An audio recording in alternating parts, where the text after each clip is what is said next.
Okay, interesting concept for you. So, I'm sure you've heard of lucid dreaming. It's where people become aware they're dreaming and then they control the dream and do what they want to do. And often, a lot of people talk about all the fun things you can do that are not very useful, fly around or other things. And I was listening to a podcast the other day and they talked about how they used the sleep state, the dream state. They're able to learn how to control that. And then what they did, instead of just flying around, they went and started practicing. They practiced wrestling while they were asleep in their mind. And they noticed that they started becoming better at wrestling when they were awake. And to me, that seemed absolutely absurd, crazy. How can something that is sub aware, something that isn't even physical, argue it's like an ethereal thing? If you picture an apple in your head right now, and then we ask the question, does that apple exist? There's nowhere in space that you can actually like grab the apple that isn't like a real thing, but it doesn't not exist. It's in your head. So it's a weird concept to jump around with because you can picture an apple, but then if you want to imagine entire reality, which is what we do when we sleep, we don't really say it's real, but we also don't say it's not real. And so how can something that's not real affect things that are real? It's a big jump.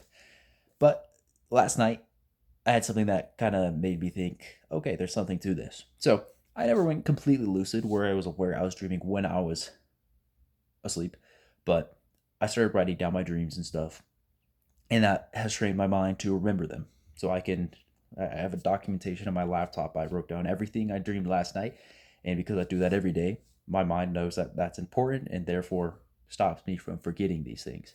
And the dream I had last night, I was with my friends and I was talking a ton. I don't know why I was talking so much, but I just kept talking. And I had friends say, like, just shut up. You're talking too much. And I would talk, and even when people weren't listening, I would talk. And I woke up, wrote all about it. Obviously, I wasn't quite aware during the dream.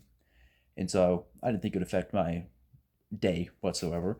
But I went and hung out with some friends tonight, and I started talking a little bit, and some of my stuff was hitting, but then I started talking some more than I needed to, and I noticed my mind just jumped back to the dream, how I was talking, and nobody was paying attention, and nobody cared, and people wanted me to shut up. And it allowed me to be more aware had I not paid attention to that thing, because I realized, oh, I'm saying words and they're not actually landing, they're not changing things whatsoever, and I should change this. So I changed it. I made sure to be more aware of when I timed the things I was saying, so that way they would get more laughs or more people would hear and find utility in what I was saying. So that's the interesting thing I was thinking about today. Something that arguably doesn't exist, but sort of does exist, can in fact have physical implications in the real world. The only bridge between those two things, the non existent, semi existent world, and the real one, is my mind.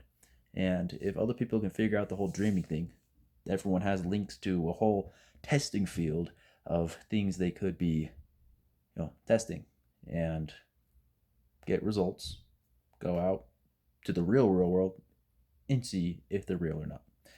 So that's it for now. Only other update with life is been doing labeling for Nutty Monk and flying out to the Arnold Classic tomorrow. So that should be a fun time. So, peace.